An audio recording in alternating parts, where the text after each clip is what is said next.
Akin lay lifeless on his bed, still and silent. The room was thick with deceit and triumph. Not a tear was shed by Cha, his wife of 3 years.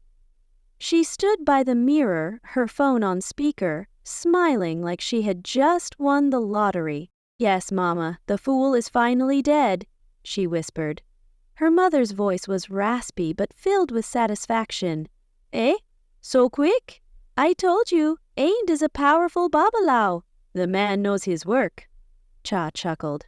"Yes, Mama, it worked like magic. Good. Now, listen carefully," her mother continued. "Gather all the documents. Houses, cars, bank accounts, anything you can think of. Make sure you don't miss anything."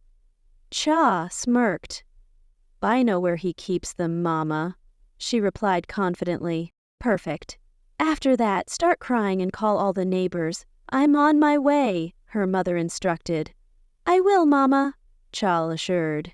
But what she didn't know was that Akin wasn't as dead as she thought.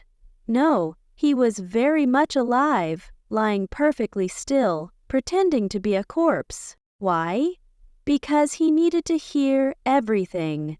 His beloved wife, the woman he had sacrificed so much for, had conspired with her mother to kill him. But that wasn't even the worst part.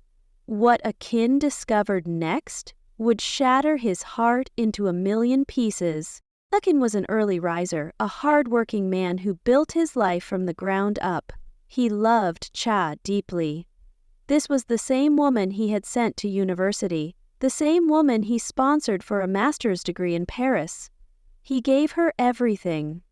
But something changed. The day before his supposed death, Akin returned home earlier than usual, hoping to surprise his wife. As he approached the bedroom, he heard her voice. "Low, secretive."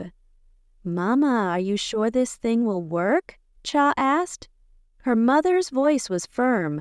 "Trust me. Once you add the powder to his juice, he will die."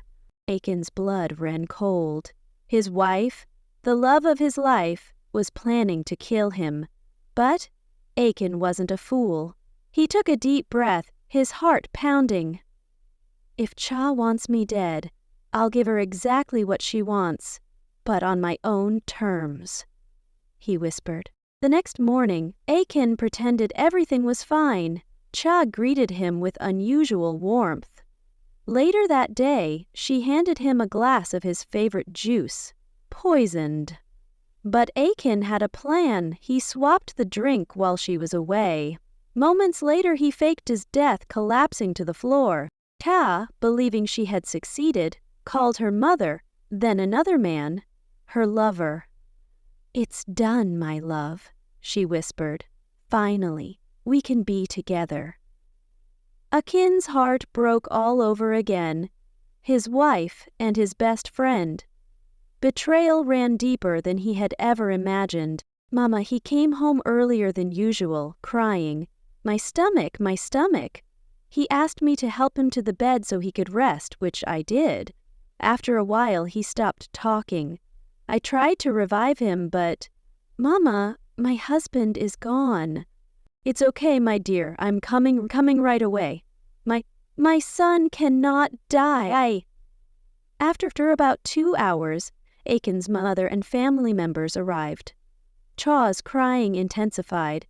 The mother, who was already aware of what was happening, sat beside Akin and cried as though she didn't know anything. Akin opened his eyes and whispered to his mother about a hidden camera in the house. He instructed her to retrieve it, take him out discreetly, and tell everyone she was taking him to the mortuary.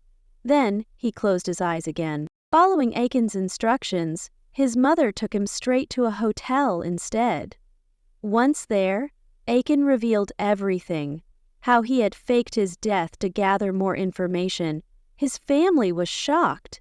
They couldn't believe their beloved daughter-in-law could be so wicked. Meanwhile, back at Akin's house, a celebration was in full swing. They awaited the family's decision regarding the body. On the third day, Mama In instructed Cha, "Please check the briefcase. I don't want any stories." Cha confidently replied, "No one can find it but my husband, and since he's dead, we're safe." To her horror, when she checked, the briefcase was missing. She broke into a sweat. "Mama, I killed my husband for nothing." She immediately called her mother. "Mama, I can't find the briefcase." Panic set in. "Call CH," her mother commanded. Todd dialed CH in a frenzy, urging him to come immediately, but before she could explain, her phone rang. A strange number. Hesitantly, she answered. "Hello, Cha," a chillingly familiar voice said. Her heart stopped. It was Aiken. She froze. "Who is this?" A chuckle. "Don't you recognize your husband's voice?" She dropped the phone, trembling. She grabbed her. "What is it?" "It's not possible," she stammered. "I heard Akin's voice, but everyone dismissed it as a prank." The next day, Aiken's mother announced the burial. Ja felt relieved, but the voice still haunted her. As the ceremony began, they put on a dramatic show, mourning Aiken. But just as the pastor started speaking, loud sirens echoed outside. To everyone's shock, Akin walked in, dressed in all black. Chaos erupted. "Ghost! Ghost!" people screamed. Cha stood frozen. The pastor calmed the crowd. Akin revealed everything. The police arrived, arresting Cha and her accomplices. Justice had prevailed.